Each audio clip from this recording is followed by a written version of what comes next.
Salut tout le monde! Aujourd'hui, on vous parle d'impression photo avec le spécialiste au Québec, Jean-Christophe Lemay. Non, mais on va vous parler de tout ce qui est le choix de papier, tous les réglages qu'on a à faire lorsqu'on veut imprimer soi-même ses photos ou qu'est-ce qu'on regarde si on veut choisir un bon labo photo. C'est super intéressant. J'ai bien hâte de voir tout ce que JC a à nous partager sur le sujet. Yes, bonne écoute. Bonne écoute!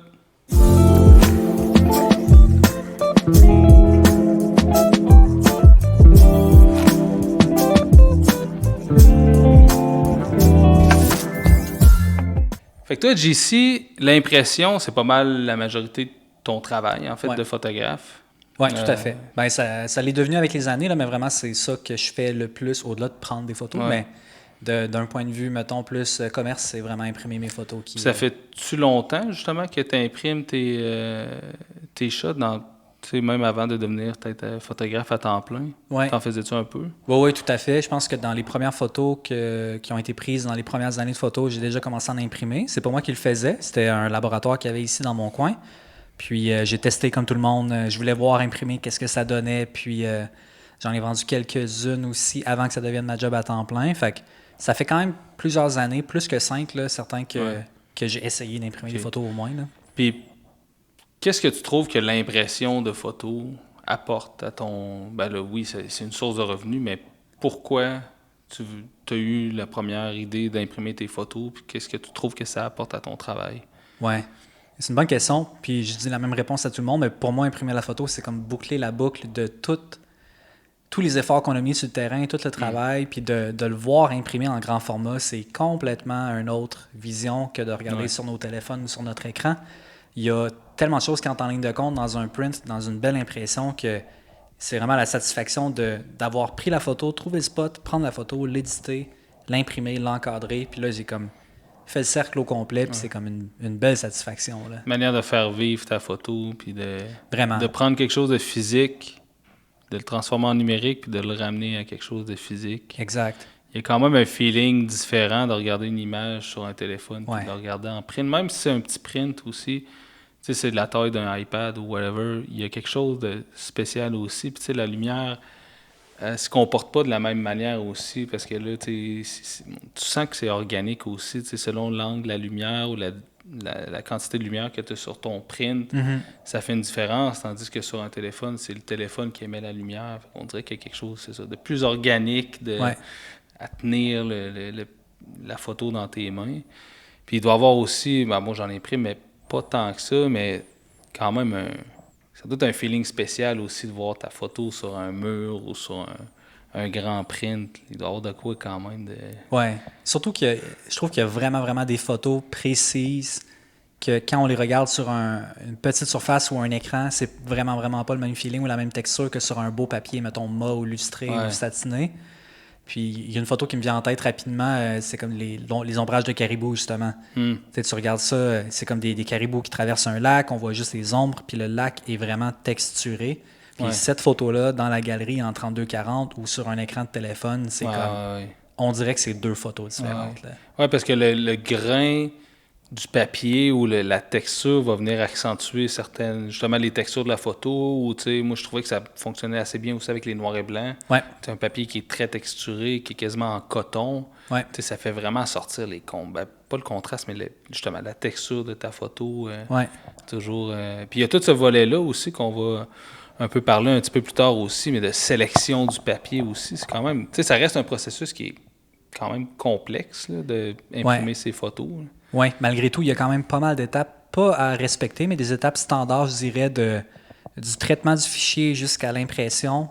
Puis toutes les étapes entre les deux, de choisir le papier, choisir les bons paramètres sur l'ordinateur et autres et autres. Fait que c'est un peu tout ça que je me suis dit qui serait intéressant d'aborder dans un épisode, de mon point de vue, parce qu'il y a beaucoup de gens qui veulent imprimer leurs photos maintenant, mais on ne sait pas forcément où commencer. Est-ce qu'on l'envoie au laboratoire du coin? Est-ce qu'on l'imprime nous-mêmes? Quel papier je prends?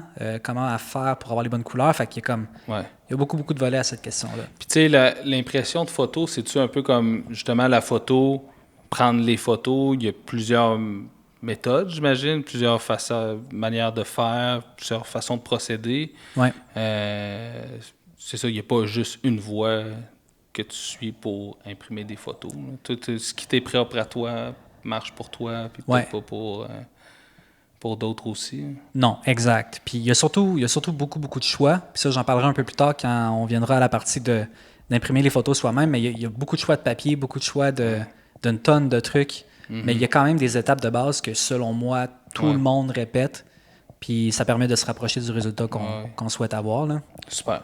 Ouais. Ben bon, sans plus tarder, on a un peu ordonné un peu cet épisode-là, justement, pour pas oublier de points aussi. Ouais. Mais quand tu pars, mettons, parce que mettons, on va commencer du début complètement, tu vas faire ta photo. Tu pars, tu es sur le terrain. Comment tu abordes ça en termes de réglage dans ton boîtier? Y a-t-il quelque chose que tu fais de spécial dans le boîtier, dans le but éventuellement, oui, prendre la photo, mais de l'imprimer par la suite? Oui, exact. Mais en fait, les étapes dans mon appareil photo pour imprimer puis pour prendre des photos en général se ressemblent, c'est-à-dire que j'essaie toujours dans l'enregistrement de mon fichier, dans mon appareil photo, puis c'est probablement la même chose pour toi aussi, d'avoir le plus d'informations possible. Yes. C'est-à-dire qu'on a tellement travaillé fort pour choisir les bons paramètres, la bonne balance des blancs et tout, que il faut enregistrer ce maximum d'informations-là. Et donc, j'enregistre toujours des fichiers en RAW. Ça, c'est valable pour Sony, pour Canon, pour Nikon, pour toutes les compagnies, mais j'enregistre en RAW pour être certain qu'il n'y ait pas de compression, comme avec un JPEG, puis pour faire en sorte que quand j'arrive à l'étape d'impression ou de post-traitement, j'ai toutes les informations auxquelles je pourrais avoir accès. Fait que ça, c'est comme l'étape de base. Puis pour les gens qui ne sont pas à l'aise avec les fichiers RAW, ils peuvent enregistrer à la fois le JPEG et le RAW au début s'ils veulent. Mais au moins, vous aurez le fichier non compressé pour vos futures impressions si jamais vous vous rendez là un jour. Fait que ça, c'est vraiment ma première étape. OK. Puis en termes de, justement, traitement d'image, après ça, tu as pris ta photo, tu arrives dans ton traitement d'image, y a-tu quelque chose que tu fais de spécial sur ton image en fonction de l'impression, ou tu as un traitement, si on veut, général de toutes tes photos? Y a-tu de quoi que tu fais différemment pour l'impression ou pour les médias sociaux, par exemple? Oui. Ben je vais expliquer vite le principe des profils colorimétriques. Fait que quand on enregistre un fichier, pas le fichier RAW n'a pas de profil, mais quand on arrive à l'importation des fichiers dans l'ordinateur, puis qu'on a fait notre post-traitement sur Lightroom ou dans le logiciel de post-traitement qu'on souhaite avoir, quand on arrive à l'export du fichier, il faut choisir un profil de couleur. Puis à la base, on peut choisir 3 profils qui sont les plus répandus, c'est-à-dire sRGB. Ça, c'est le profil qu'on va voir sur nos écrans de téléphone, sur les écrans courants, mettons, plus entrée de gamme. Puis quand on met une photo sur un site web, c'est le profil qu'on va prioriser. C'est le profil le plus répandu, dans le fond. Exact. Tout le monde utilise. Oui, tout à fait. Beaucoup de monde. Puis ensuite, le deuxième profil qui contient plus de couleurs que le premier, c'est le Adobe RGB. Fait que ça, c'est un profil qu'on utilise couramment dans le monde de l'impression parce qu'il contient plus de couleurs, plus de gamut que le fichier sRGB qui va être affiché sur un site web ou sur les médias sociaux. Puis le troisième type de profil colorimétrique, c'est le Pro Photo RGB. Lui, c'est comme le summum des couleurs. Il contient toutes les couleurs auxquelles on aurait pu avoir accès dans notre fichier RAW.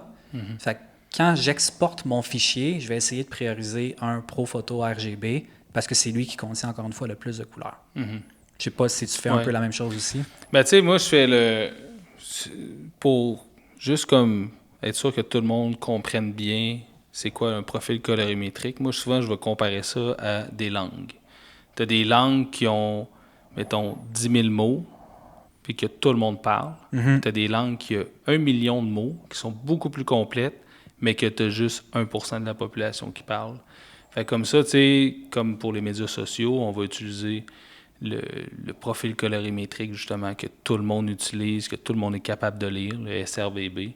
Puis il ne faut pas utiliser, justement, un profil colorimétrique autre, comme, mettons, Adobe RGB, que peu de gens, entre guillemets, vont pouvoir lire. Fait que, tu sais, mettons, tu peux avoir un furteur comme Google Chrome qui va être capable de lire le Adobe RGB, mais pas Safari, mettons. Fait que là, tu te ramasses avec des disparités entre l'affichage chez les personnes. Toi, tu le verras pas chez vous parce que ça va être un peu tout pareil. Mais la personne qui utilise un logiciel ou un site web différent va le voir de manière différente. Fait que c'est un peu de la manière que je vois ça. Mais évidemment, si on veut imprimer nos photos, ben, on veut le plus d'informations possible. Donc, On veut le plus de qualité d'image, entre guillemets, le moins de... Parce qu'après ça, oui, le SRVB, tout le monde peut le lire, mais forcément, il y a moins d'informations. Donc, quand tu veux imprimer puis avoir la fidélité la plus grande, ça marche un peu moins bien. Exact. Ton analogie des langues est vraiment, vraiment bonne, par contre. Puis, tu sais, des fois, sur l'ordinateur, on peut voir là, des diagrammes qui nous indiquent comme les proportions de couleurs dans le sRGB, le Adobe RGB. Je dis Adobe RGB en anglais, là, mais c'est RGB, comme tu le disais.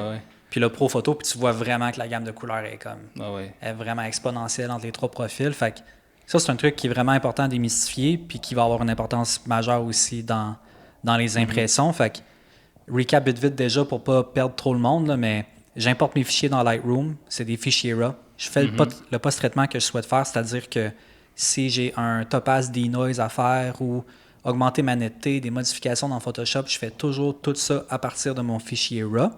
Puis quand je suis prêt, l'image est à mon goût, là, je vais l'exporter en fichier TIFF. Je voulais juste, dans le fond, quand tu fais ta retouche aussi, tu as un écran qui est calibré, j'imagine. Donc, bien important d'avoir un écran qui est calibré aussi avec une sonde pour avoir un meilleur rendu. En fait, traiter ta photo avec un écran qui est le plus neutre possible, qui va rendre les couleurs. Puis ça, c'est un autre monde complètement, mais vu que tu ouvres la porte, il y a quand même différentes qualités d'écran.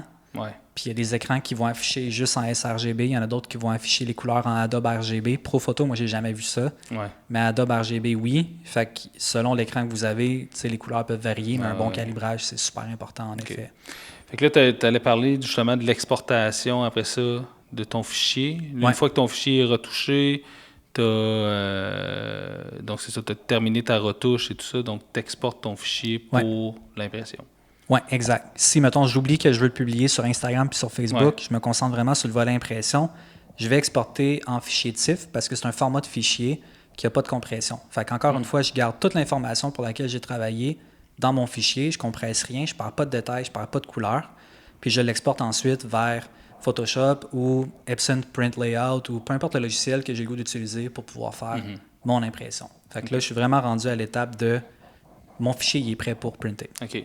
Puis dans le fond, est-ce que c'est la même étape si tu imprimes toi-même et si tu imprimes dans un labo, c'est un fichier TIFF aussi que tu vas pouvoir fournir à un labo d'impression? Oui, bonne question parce que maintenant, avec les plateformes en ligne, il y a certains laboratoires que quand on met le fichier en ligne pour l'envoyer à l'impression, ils vont juste accepter des JPEG. Oui. C'est beaucoup moins lourd. C'est vraiment, vraiment moins lourd. Tu sais, un fichier TIFF, ça peut rapidement faire 200 MB. Fait que là, ça devient plus lourd pour les mettre sur une plateforme en ligne. Mais quand on va directement au laboratoire avec une clé USB, là, on peut y donner un fichier TIFF si on veut. Mais ce qui est important de comprendre, c'est que le JPEG devient compressé ou il perd des détails quand on réenregistre et réenregistre et réenregistre le même JPEG plusieurs fois. Fait qu'on le recompresse et recompresse. Mais si on part d'un fichier RAW puis on exporte un JPEG, c'est quand même correct aussi. Là. Ça dépend tout le temps, j'imagine, aussi de la taille du print. Si on imprime un 8-12, c'est sûr que forcément, oui, la qualité est importante, mais c'est pas aussi important que si tu fais une murale ou un 24-36, mettons. Exact. Puis honnêtement, tu peux imprimer 2 fois la même photo avec ton fichier JPEG que tu as exporté juste une fois, puis ton fichier TIFF qui n'a pas eu de compression. Moi, plutôt, on ne verra pas de différence. Là. Fait que je le fais par principe, puis surtout pour éviter de... Tu sais, si je réenregistre mon TIFF 2 fois, ça a moins d'impact que si je réenregistre mon JPEG 2-3 fois. Fait que ça, c'est vraiment important. Fait quoi? En termes de résolution, DPI, pixels et tout ça, tu gardes-tu le maximum de résolution possible? De dimension d'image en pixels? Les opinions varient. Moi, mon opinion, c'est que, comme là, j'ai exporté mon fichier, je l'ai ouvert dans Photoshop, le logiciel à partir duquel je vais imprimer. Puis là, évidemment, le print final va avoir une taille. Fait qu'il faut que je redimensionne ma photo pour avoir un 12-18, comme tu le soulignais, ou un 16-20 ou un 24-36. Puis quand on resize, je m'excuse le terme anglais, mais cette photo-là, le nombre de DPI, la résolution va changer. Fait que si je prends mon fichier qui avait 12-18 en 300 DPI, dont dots per inches, des pixels par pouce, puis je l'imprime en 24-36, bien, la résolution va baisser. Fait que, rendu là, on peut choisir de soit le rééchantillonner pour le mettre à 300 ppi, qui est comme un standard de l'impression d'un point de vue résolution, ou, mon approche à moi, c'est de jamais rééchantillonner, puis toujours garder la résolution d'origine du fichier. Parce que, tu le sais aussi, mais quand on rééchantillonne, c'est vraiment un mot qui est dur à dire, quand on rééchantillonne le fichier, puis qu'on le met à 300 dpi, ben ces pixels-là, à l'origine, ils n'existaient pas finalement. Ouais. Fait que Photoshop, lui, il va créer des pixels en se basant sur la photo, puis il va remplir les espaces pixels vides avec de l'information que lui a créée. Puis moi, je trouve qu'on perd de la qualité à ce niveau-là. Ouais. Fait que j'accepte d'imprimer mon 24-36 à 120 dpi au lieu d'avoir 300, mais pas créer des faux pixels. Ouais. Non, c'est sûr que, comme tu le dis, c'est des pixels qui n'existent pas à la base. Donc, ceci dit, en tout cas, il y a certains logiciels qui peuvent quand même, comme en tout cas Topaz, Gigapixel, il y a certains logiciels qui sont vraiment spécialisés là-dedans aussi, qui peuvent peut-être aider. Mais effectivement, après ça, c'est niaiseux, mais c'est de l'essayer. Surtout si on l'imprime soi-même. À la limite, on peut l'essayer sur un petit print, puis voir c'est quoi la différence aussi. Donc, si tu imprimes à 100 dpi ou à 300, tu te rends compte que tu n'as pas une énorme différence. Bien là, ça peut te permettre peut-être de faire des plus gros prints avec des fichiers. Parce qu'après ça, tu sais, moi, je regarde même des photos que j'ai prises au début, quand j'ai commencé la photo. On n'avait pas des 46 mégapixels comme aujourd'hui, ou même en drone, c'est tout en tout cas, il y en a beaucoup que c'est rarement en haut de 20 mégapixels. Fait que forcément, puis il y a des gros prints qui peuvent se faire quand même avec ça.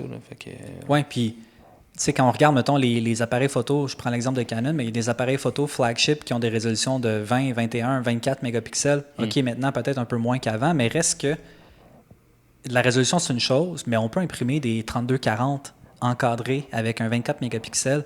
Ça va être super beau, là. Fait que c'est juste de faire vraiment... S'assurer que sa photo est vraiment nette. Puis ça, c'est quand on choisit les paramètres. Puis après, ben, au lieu d'inventer des pixels qui n'existent pas, on imprime à partir de la résolution d'origine. Puis moi, je m'en souviens, là, j'ai fait des grands formats avec une résolution qui était autour de 100 dpi. Puis c'était beau quand même.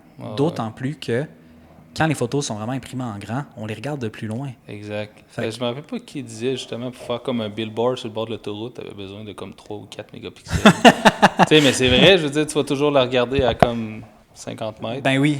Fait que tu ne seras jamais comme ça, comme tu le fais avec une 8-10. Là, ou, Exact. Ouais. Parce que de toute façon, de proche, tu vois pas tout. Fait que tu n'as pas le choix de regarder de plus loin. Ben oui.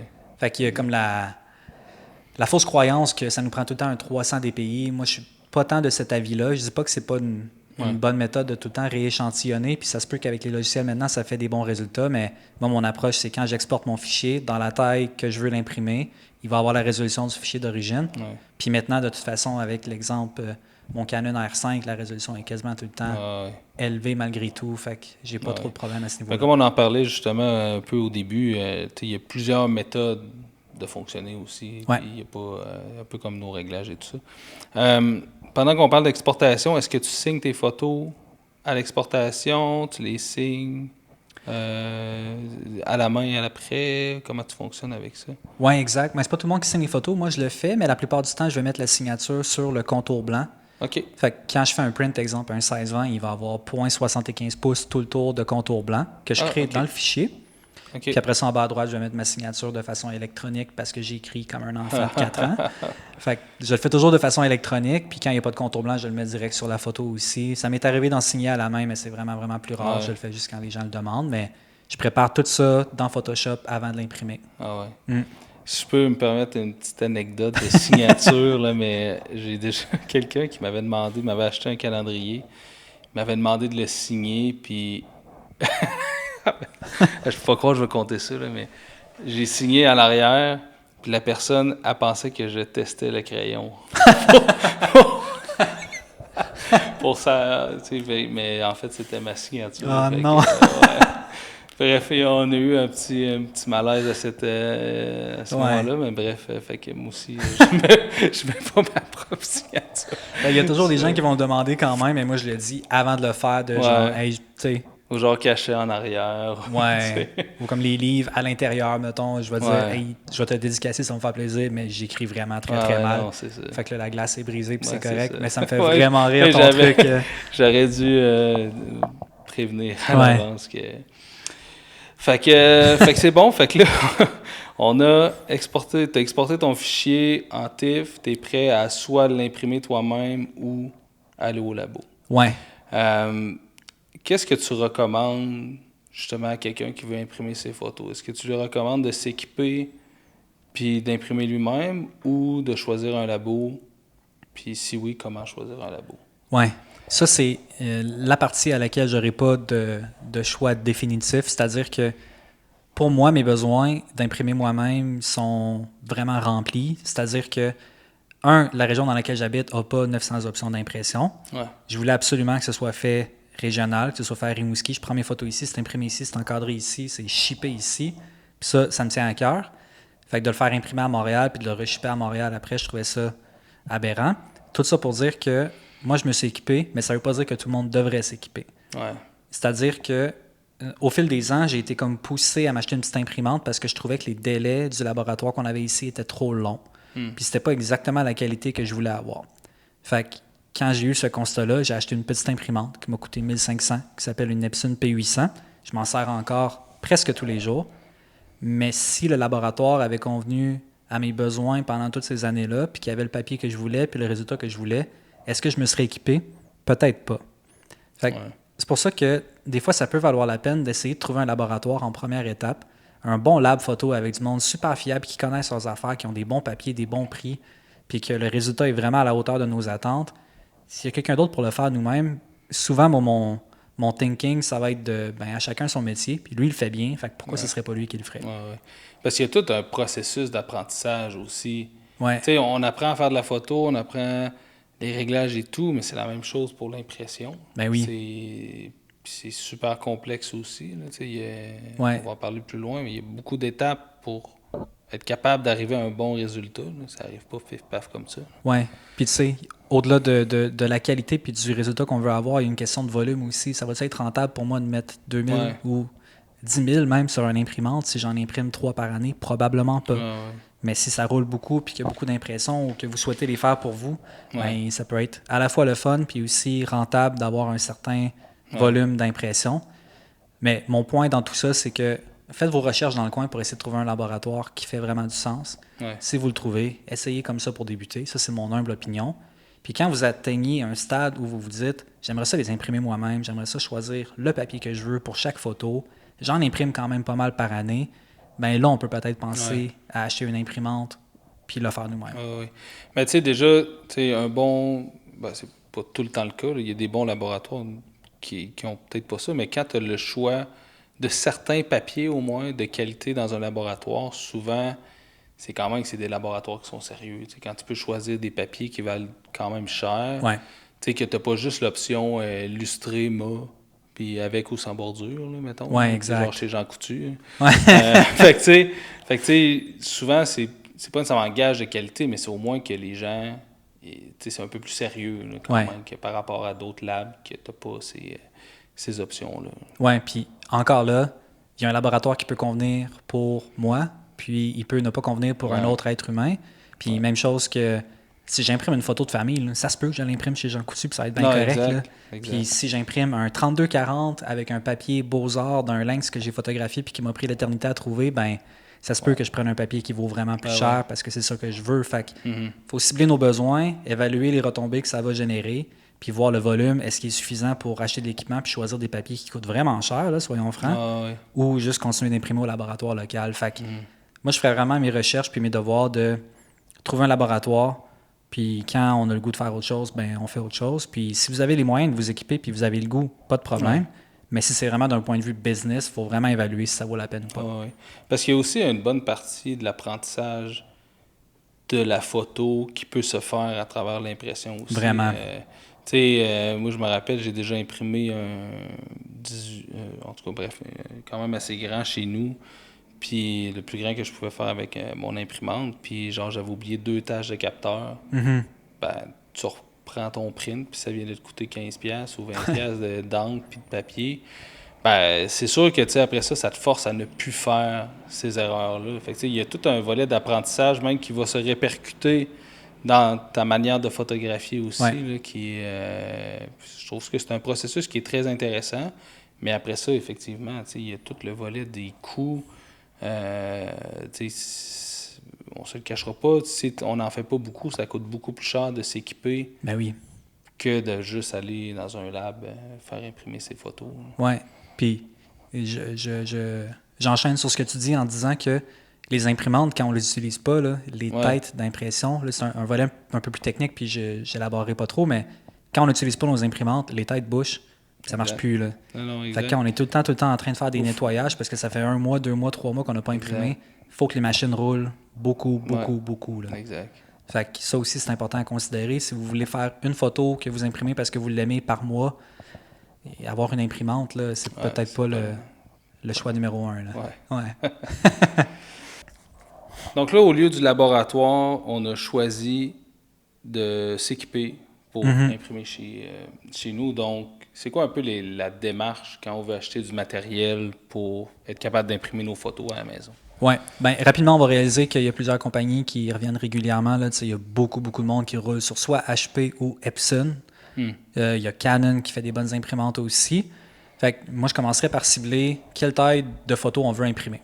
Parce que plus on imprime grand, plus les imprimantes vont coûter cher aussi. Ouais. Fait que c'est l'imprimante à laquelle je faisais référence tantôt, la Epson P800, ça a été Non, c'est pas vrai, ça n'a pas été ma première imprimante. Avant, j'ai acheté une Canon Pro 100 qui coûtait comme 400 $. Puis ensuite, j'ai acheté la Epson P800 parce qu'elle me permettait d'imprimer en 17-22, le plus grand. Ouais. Ou même d'imprimer à partir d'un rouleau puis faire des 17 pouces de large par 8 pieds de long, si je veux. Ouais. Fait que Parce ça, que la Pro 100, je me rappelle bien, c'est comme du 13-19. C'est en plein ça. C'est pas du genre, là. Ouais.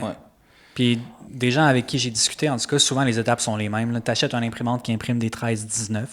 Puis après ça, tu es comme, j'aimerais ça imprimer plus grand. Fait que tu achètes un autre modèle d'imprimante qui fait du 17-22. Puis là, moi, je me suis rendu à acheter une imprimante qui fait du 44 pouces de large par infini. Là.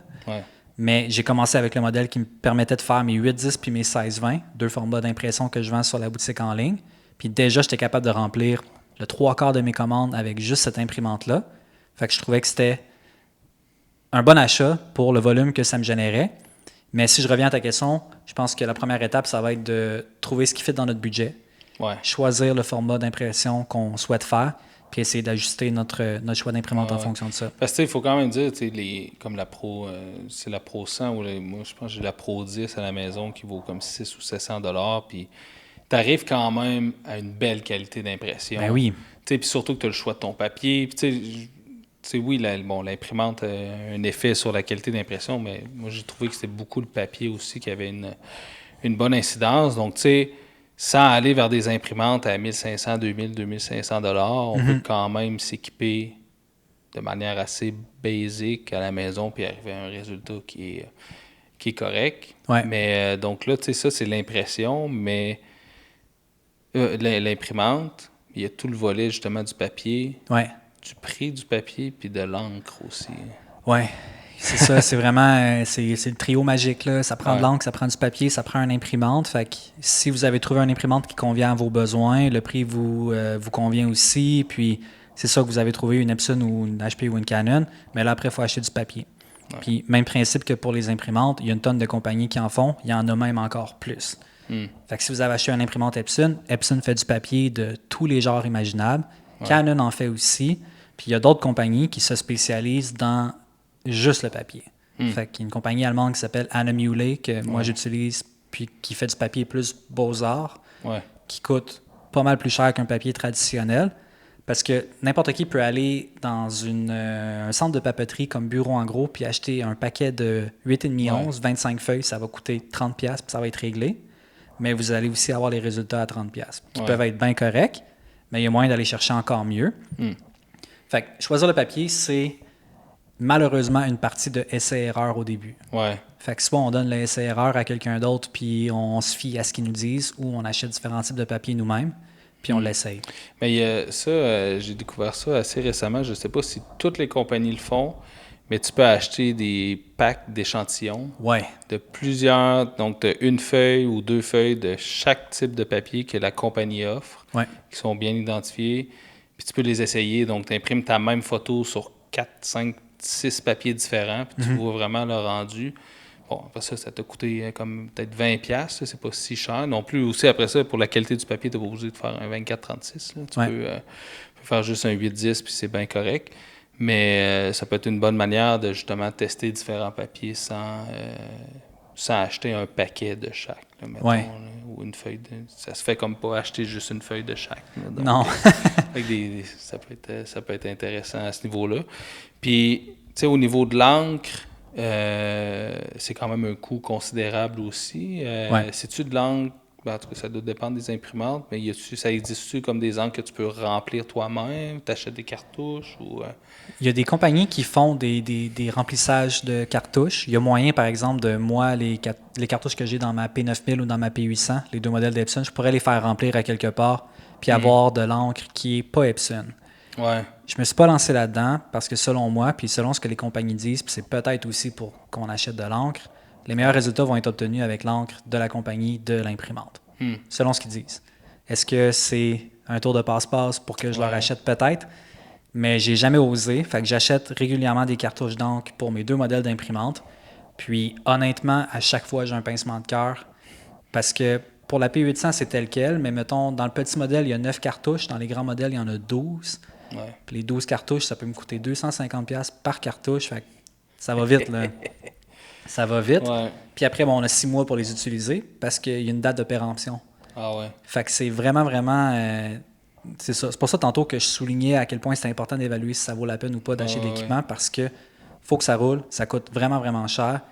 Puis, un autre point qui est vraiment important, c'est que si on achète un papier Beaux-Arts vraiment de grosse qualité, on achète les cartouches d'encre de la compagnie en tant que telle, puis après ça, on calcule le coût pour chacune des impressions. C'est pas dit, honnêtement, que ça va coûter moins cher qu'au laboratoire. Ouais. Pas de farce, là. Ben, c'est sûr que le laboratoire, lui, comme il y a du volume, tout le monde imprime là, donc il n'y a jamais ces enjeux-là de perte ou de. En tout cas, il y en a beaucoup moins de perte d'encre ou à ce niveau-là. Puis peut-être avec le coût du lot, qui en achète beaucoup, peut-être des meilleurs prix aussi. C'est peut-être plus facile pour lui d'avoir un prix qui est plus compétitif. Oui, je pense. Puis la seule chose que j'aime de pouvoir imprimer moi-même, c'est que si pour une photo d'un renard roux, dans des teintes plus verdâtres, plus neutres, j'ai le goût de prendre un papier mat, ben je vais prendre un papier mat, tu sais. Puis je vais prendre exactement ce papier-là. Pas un mat, je vais prendre ce modèle-là qui, moi, me fait vraiment triper pour ce genre d'image-là. Puis au fil des ans, à force de faire du SRR puis d'imprimer des photos, ben j'ai, à mes goûts à moi, trouvé un papier qui correspond à chaque type d'image. Fait que si c'est un paysage qui est plus coloré, ça va être un papier qui est plus lustré, plus texturé, qui va mettre en valeur les couleurs. Puis le résultat est vraiment, vraiment différent d'un papier à un autre avec une photo plus colorée, comme je le disais, ou une photo qui est plus neutre comme un noir et blanc. Fait que de s'amuser avec tout ça, puis la liberté qu'on a de pouvoir choisir nous-mêmes le combo papier, photo, c'est vraiment, vraiment, vraiment hot. Ça vient avec un prix, mais c'est vraiment hot. Oui. Parlant de prix, justement, comment tu arrives à fixer un prix de vente après tout ça? Il y a tout le processus, j'imagine, que tu inclus à la fois ta prise de vue, puis là, tu as tout le volet des coûts fixes pour arriver à l'impression, plus ton local, plus... Comment tu arrives à fixer un prix avec tout ça? C'est vraiment, vraiment une bonne question. C'est touché. Oui, c'est super touché. Puis c'est drôle parce que sur Threads, là, l'application un peu style Twitter d'Instagram, j'ai posé exactement cette question-là pour voir la communauté à penser de quoi de tout ça. Puis toutes les réponses étaient ultra différentes. Il y a des gens qui vont vendre des impressions 24 par 36 sur un papier Beaux-Arts à 100 $, puis il y en a d'autres qui vont les vendre 800 $. Puis il y a un paquet de facteurs qui entrent en ligne de compte. Fait que, mettons qu'on écarte le coût d'impression qui peut varier, mais beaucoup moins que le prix de vente final.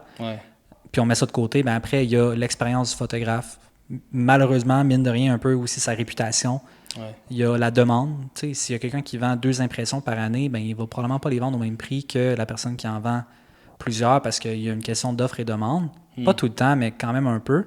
Puis après, est-ce qu'on imprime nos photos en tirage limité ou en tirage ouvert, c'est-à-dire que je peux l'imprimer 150 fois. Fait que là, mon prix de vente il est fixé en fonction de tout ça. J'ai fait 2 éditions limitées dans les dernières années. C'est les seules que j'ai faites, puis ils étaient vendus au moins 4 fois le prix des impressions régulières parce qu'il va en avoir 25 et 50 à tout jamais. Mais mes impressions régulières, je prends mon coût de production, puis je calcule en fonction de mon bagage de connaissances, mon expérience, puis je fixe un prix aussi un peu par rapport au marché québécois. J'allais te relancer en te demandant, toi, tes prix de vente pour tes prints, même si tu en fais peut-être moins parce que tu mises plus sur les ateliers, mais comment tu calcules? Un peu comme moi, un peu comme tout le monde? Ou? Ben, moi, je calcule un peu... Ben, en fait, je me dis, ça vaut environ ça, puis je me fie un peu au marché, mais je vois souvent des prix très bas par rapport à ce que j'ai l'impression.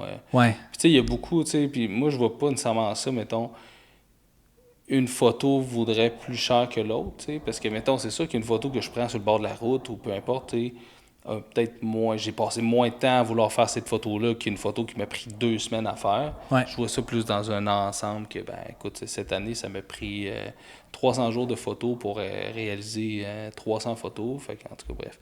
Fait que, tu sais, je me dis quand même que, tu sais, cette photo-là a un certain coût, que, tu sais, je peux pas la donner ou la vendre pas cher. Je vais la vendre un prix que je pense que ça vaut. Puis, tu sais, j'évalue ça en fonction de un peu tout ça. Moi, je fais affaire avec des labos parce que j'imprime vraiment pas beaucoup d'images par année. Là. Fait que, tu sais, ça vaudrait pas la peine que je m'équipe vraiment de manière... Parce que là, tu sais, on a parlé de toute l'impression et tout ça, mais il y a tout le shipping, il y a tout le...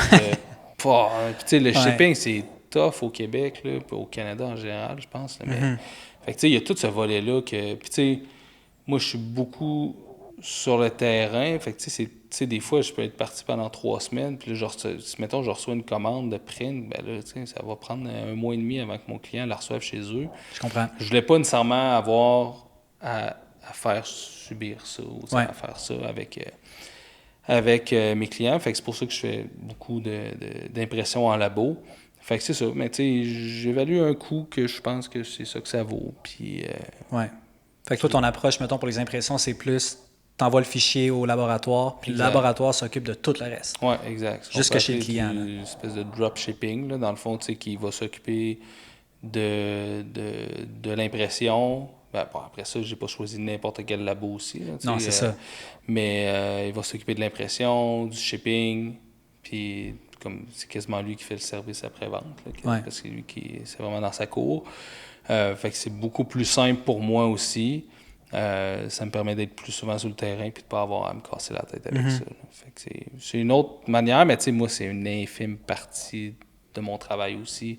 Si ça faisait comme 80% de mon revenu qui était là-dedans, ben, probablement que je serais installé un peu plus comme toi, tu sais, que je porterais une attention un peu plus particulière à ça, puis ça vaudrait pas mal plus la peine, mais... Moi, je pense que mon imprimante, ça fait comme 6 mois qu'elle n'a pas servi. J'imprime pas mal juste comme mes cartes de souhait, puis des petits trucs pour le plaisir. Mais tu sais, avant, j'imprimais, puis je shippais. Je suis content d'être passé par là, parce qu'il y a bien des affaires que j'ai appris aussi par rapport à mon traitement de fichiers. Je regrette pas d'être passé par là, puis je recommande même de le faire soi-même, parce que je trouve ça super pertinent dans une démarche de s'améliorer et tout. Mais pour que ça en devienne un revenu, il faut vraiment en faire beaucoup. Ouais. Fait que, tu sais, c'était pas mon cas, donc j'ai pas continué là-dedans. Mais c'est ça. Je trouve que ça vaut quand même la peine de le faire. Ouais, je suis d'accord avec toi. Mais c'est comme tu dis, c'est vraiment une question de volume. Puis je reviens à ce qu'on discutait de choix de papier, puis choix d'encre, puis choix d'imprimante. Il faut vraiment choisir, je me répète, là, mais il faut vraiment choisir en fonction de ça, justement. Là. Mm-hmm. Le modèle d'imprimante que tu as acheté correspond à toi qui voulais imprimer quelques dizaines, mettons, de photos par année. Mais quand tu tombes dans un plus grand volume, ben là, c'est ça. Tu peux regarder pour tes papiers, ton encre et ton imprimante. Exact. Un peu comme les équipements photo aussi. Là, si tu fais de la photo 4 fois par année, c'est peut-être pas nécessaire d'avoir un 400-2.8. Si tu en fais 200 jours par année, ben là, ça peut valoir un peu plus la peine. Clairement. Fait que là, on s'est équipé. Ouais. De notre imprimante. On a notre encre qui nous a coûté un bras. On a choisi notre papier.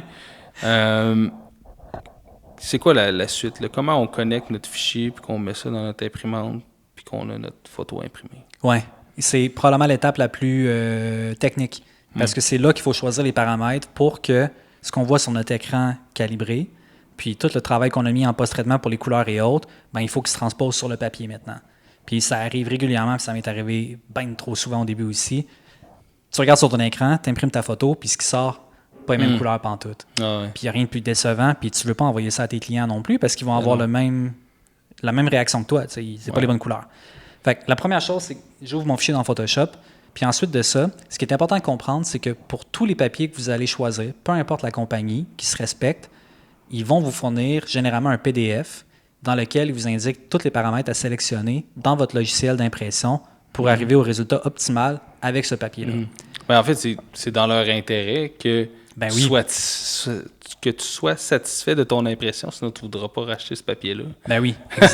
Pour vrai, ça fait vraiment du sens quand tu l'expliques. Puis il n'y a personne de mieux placé que les gens qui ont créé le papier pour me dire quel paramètre choisir. Je ne serais pas niaiseux d'en choisir d'autres, mais vu qu'ils me le fournissent, pour moi, c'est juste comme une marche à suivre, des étapes. Puis c'est comme ça que j'arrive aux résultats que je veux avoir. Fait que pour moi, c'est comme un no-brainer d'écouter ce qu'ils me disent parce que c'est eux les experts. Puis après, c'est sûr qu'il va toujours avoir des micro-ajustements à faire. Mais ce PDF-là, comme je me répète, mais la compagnie que j'utilise, c'est Hannah Muley. Puis eux, ils fournissent vraiment pour chacun des modèles d'imprimante, avec chacun des types de papier qu'ils vendent, un PDF. Puis ils vous disent exactement les paramètres à choisir dans votre logiciel. C'est super, super trippant. Puis je pense que ces paramètres-là, justement, selon certaines imprimantes, c'est assez unique. Il y a beaucoup de... Ils vont vraiment créer te dire quel réglage par rapport à telle imprimante puis à telle imprimante. Mettons, j'imagine Epson puis Canon n'ont pas les mêmes paramètres dans leur interface d'imprimante. Donc, non, exact. C'est que souvent, dans ton logiciel, tu ne vois pas la même chose. Fait que, si les étapes que tu suis n'étaient pas pour la bonne imprimante, ben ça se peut que tu ne vois pas les cases à cocher ou les menus défilants desquels tu peux sélectionner. Fait que ça devient vraiment important. Puis l'autre chose qui est vraiment critique là-dedans, c'est que il faut comprendre que pour chacun des combos de papier, imprimante, puis photo, puis écran, il y a un profil de couleur qui est associé à ce combo-là. Puis c'est ce profil de couleur-là qu'on veut sélectionner, qui s'appelle un profil ICC, pour arriver au résultat qu'on veut avoir. Fait que ça peut paraître un peu mélangeant, mais dans notre ordinateur, il y a un dossier qui s'appelle Color Profiles ou profil de couleur. Puis là-dedans, la compagnie nous fournit aussi le profil de ce papier-là qu'il faut mettre dans notre ordinateur puis l'insérer. C'est le profil de couleur qu'on va sélectionner quand on va arriver à l'impression. Fait que, résumé rapide, quand je suis dans Photoshop, j'ai choisi les paramètres qui me sont fournis par la compagnie dans le PDF.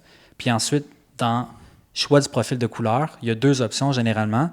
C'est soit on laisse Photoshop choisir les couleurs ou on laisse l'imprimante choisir les couleurs. Puis quand on laisse Photoshop choisir les couleurs, bien là, on peut choisir le profil de couleur ICC qui est associé à notre type de papier. Puis pour chaque papier, il y en a un. Je ne sais pas si c'est encore le cas, parce que ça fait longtemps que je n'ai pas imprimé. Mais de mémoire, il y avait... évidemment, c'est des concurrents. Il y avait une guerre entre, justement, Epson et Canon. Donc, mais pour une imprimante Canon, tu n'as pas les profils ICC de papier Epson. Puis pour une imprimante Epson, tu n'as pas les profils ICC des papiers Canon. Ah, c'est-tu vrai? À revalider, là, s'il y en a qui nous écoutent, qui veulent valider. Mais en tout cas, je me rappelle parce que avant, moi, j'avais une imprimante Epson, puis je me suis acheté une Canon. Puis j'avais un papier, un Velvet, ou je sais pas toi, Epson Velvet, là, qui était très texturé. Puis je voulais l'utiliser dans ma Canon, puis j'ai jamais trouvé le profil ICC pour... Fait que c'est peut-être juste... Je sais pas si c'est encore le cas, là. On parle d'il y a quand même un bon bout, là. Mais... fait que c'est ça. Fait que ça se peut que ça n'existe pas, mais ça serait quand même très bête. Au moins, tu sais, quand tu utilises un Hannah ou Ilford ou peu importe, c'est des marques qui sont tierces qui ne fabriquent pas d'imprimante. Donc, c'est ça. Tout le monde a les profils. Ils ont des profils pour tout le monde. Puis... quand j'avais juste ma Canon Pro 100, je cherchais des fois des profils. Puis pour certains ils vont faire les profils ICC pour les modèles d'imprimante les plus populaires. Puis il y en a vraiment, vraiment, vraiment beaucoup quand on regarde sur leur site web. Mais ça se peut quand même que l'imprimante que les gens ont ou qu'on a, il n'y ait pas le profil ICC. Ça peut arriver. Puis est-ce que vous allez avoir des résultats complètement médiocres si vous n'avez pas le profil ICC puis vous laissez l'imprimante gérer les couleurs?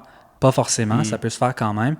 Mais pour les meilleurs résultats, c'est choisir les paramètres indiqués, choisir le bon profil ICC, puis après ça, normalement, on est quand même pas loin d'être rendu à pouvoir imprimer.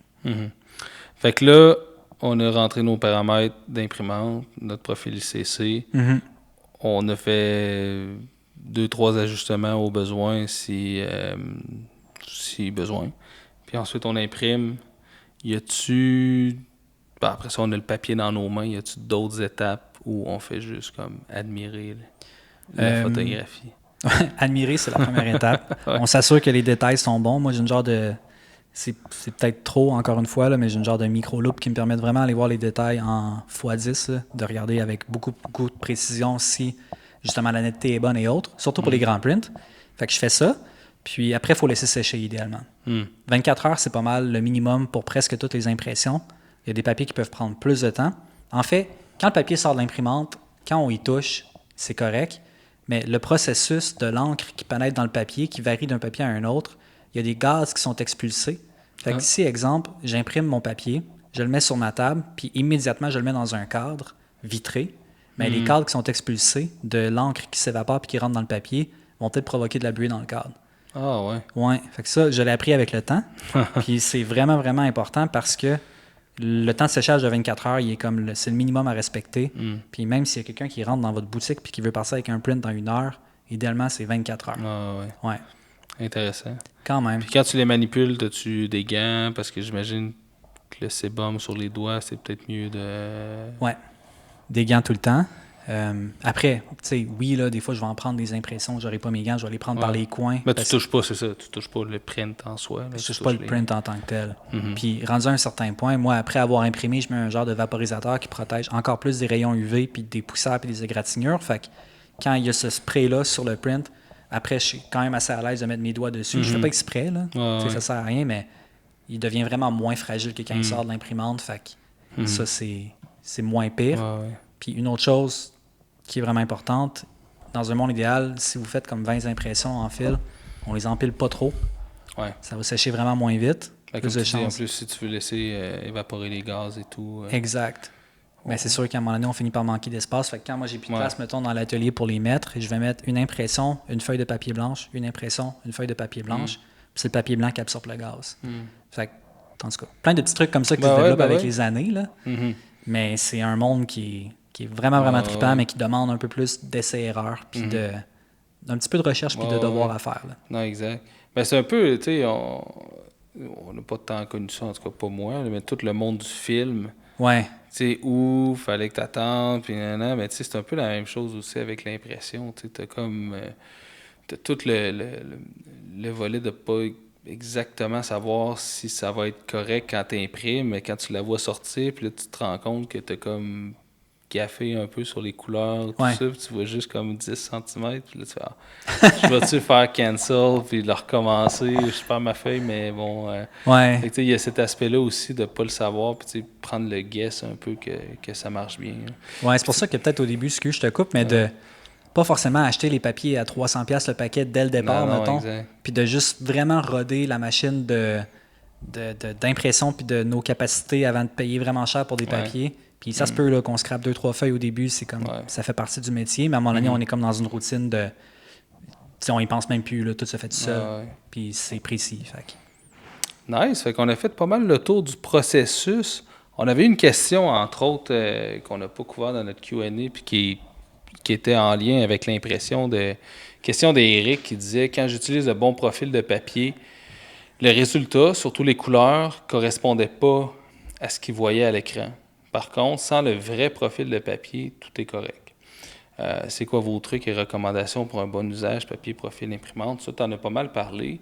Mais as-tu une idée, une piste de solution pour notre ami? Ça se peut-tu qu'il y ait un profil ICC qui marche moins bien que... Oui, ben j'en ai pas parlé, mais encore plus loin que le profil ICC qui est fourni par les compagnies, il y a d'autres compagnies qui créent des profils ICC sur mesure. OK. Je dis pas que c'est le cas pour Éric précisément, qu'il devrait absolument faire ça, mais ça m'est arrivé moi aussi d'avoir un combo dont tous les paramètres sont parfaits. J'ai choisi le bon papier, le bon profil de couleur, le bon profil ICC, tout. Puis j'imprime avec cette imprimante-là, puis j'arrive pas aux bonnes couleurs encore et encore malgré tous ces paramètres-là. Fait qu'il y a 2 options qui s'offrent à nous. Soit on se fait faire un profil ICC sur mesure, puis là, normalement, il n'y a vraiment plus de problème. Il est comme calibré en fonction de notre imprimante, notre papier, de tout notre équipement au complet, puis il est fait custom pour nous. C'est next level, mais ça se fait. Sinon, plan B, c'est, comme il souligne dans la question, de laisser, comme je disais tantôt, l'imprimante choisir les couleurs.